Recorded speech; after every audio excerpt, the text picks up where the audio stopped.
اعوذ باللہ من الشیطان الرجیم بسم اللہ الرحمن الرحیم۔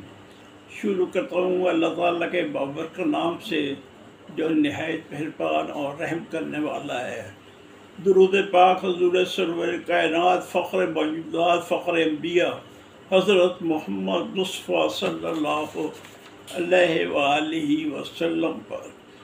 اللہم صلی اللہ سیدنا محمد وآلہ وعطرتہ بعداد کل من لکا استغفر اللہ الذی لا الہ الا هو الحی القیوم رب اشرح لی صدری ویسر لی امری واحلل عقدۃ من لسانی یفقہوا قولی۔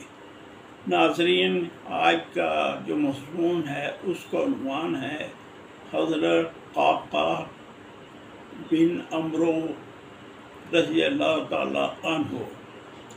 حضرت قعقاع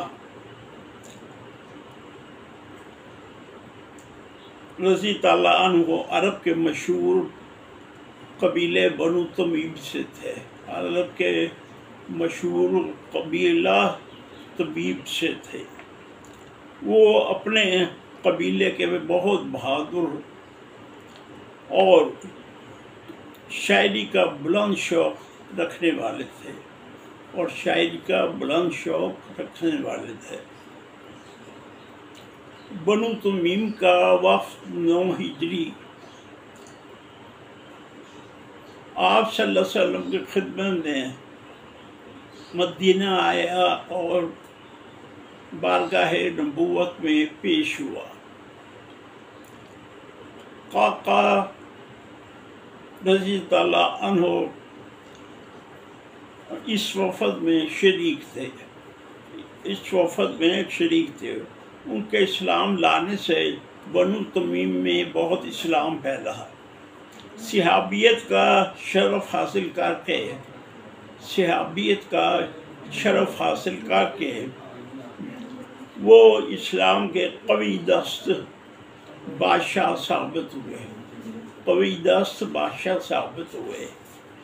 اگرچہ انہوں نے عہد رسالت میں کوئی خاص کارنامہ انجام نہ دے سکے، حضرت ابوبکر صدیق رضی اللہ تعالیٰ عنہ فرماتے ہیں کہ قعقاع رضی اللہ تعالیٰ عنہ کی آواز لشکر میں ہزاروں سے زیادہ ہے اور جس لشکر میں قعقاع موجود ہو اس لشکر کو کبھی شکست نہیں ہو سکتی۔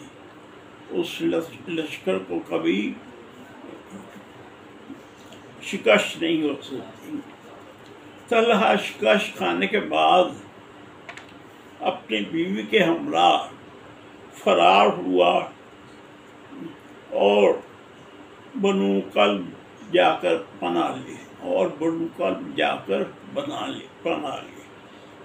بعد میں طلحہ نے مرتد ہونے کے بعد اسلام قبول کیا اور ایرانیوں کے خلاف مختلف لڑائیوں میں حصہ لیا۔ عراق روانہ ہوتے وقت حضرت خالد بن ولید کی فوج 2000 مجاہدین پر مشتمل تھی۔ خالد بن ولید رضی اللہ تعالیٰ عنہ نے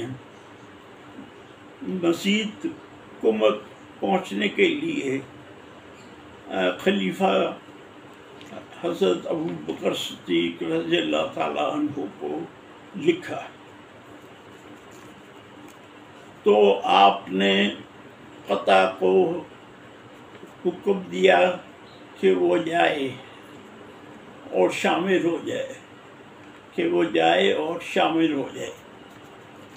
لوگوں کو تعجب ہوا کہ اتنی بڑی جنگ اور صرف ایک شخص کو بھیجا جا رہا ہے، یہ کیا ماجرا ہے؟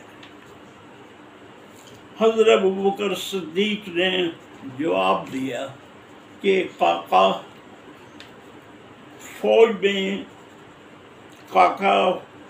جس فوج میں کاکا موجود ہو اس فوج کو شکست نہیں ہو سکتی۔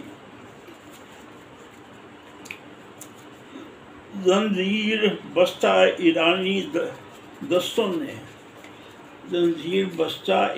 دستوں نے بڑی پامردی دکھائی اور مسلمانوں کے مقابل فتح حاصل کی، مگر حضرت کاکا رحمت رضی اللہ تعالیٰ عنہ کا جوش ایمان ان پر قہر خداوندی بن کر ٹوٹا اور آنن فانن ان کے پرخچے اڑا دیے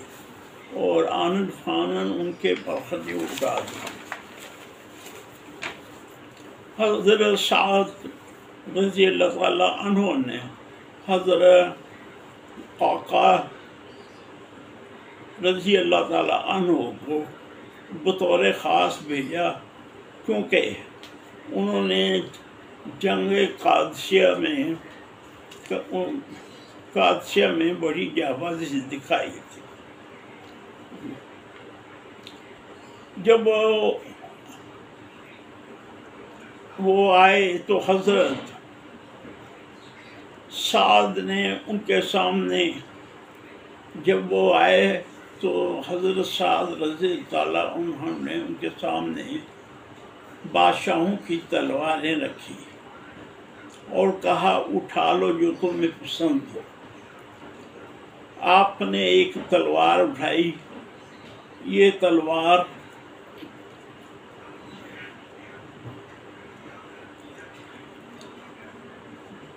آپ نے ایک تلوار اٹھائی جو انہیں پسند تھی۔ یہ تلوار ہرقل روم کی تلوار تھی۔ جنگ نہاوند شاندار کامیابی کے بعد کوفہ چلے گئے۔ اس عظیم دلاور کو جان حقیقی سے کب بلاوا آیا، اس کے بارے میں خاموش ہے۔ ناظرین، یہ نذرانہ کی جلسہ حضرت کاکا رحمۃ اللہ علیہ کو یقیناً آپ کو پسند آئے گا۔ پسند کیجیے اور میرے چینل کو سبسکرائب کیجیے۔ اپنا اور اپنے ارد گرد کے لوگوں کو خیال رکھیے گا۔ خدا حافظ۔